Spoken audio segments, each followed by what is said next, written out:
مثال کے طور پر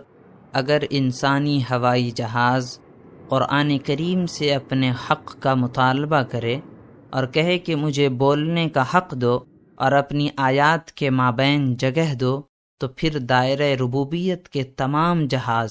یعنی سیارے، زمین اور چاند وغیرہ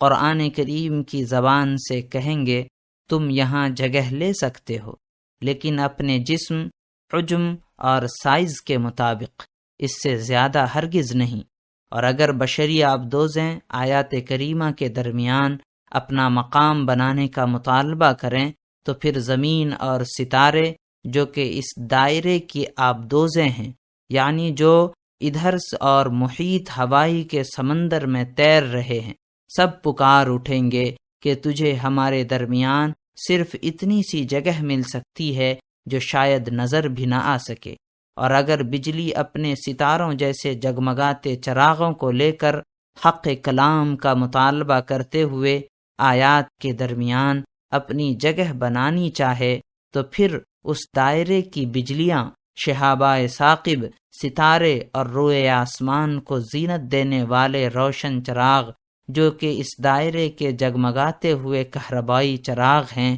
اسے جواب دیں گے کہ تو ہمارے ساتھ قرآن کے مضامین اور بیانات میں جگہ پا سکتی ہے، لیکن صرف اتنی مقدار میں کہ جتنی روشنی کی تو مالک ہے۔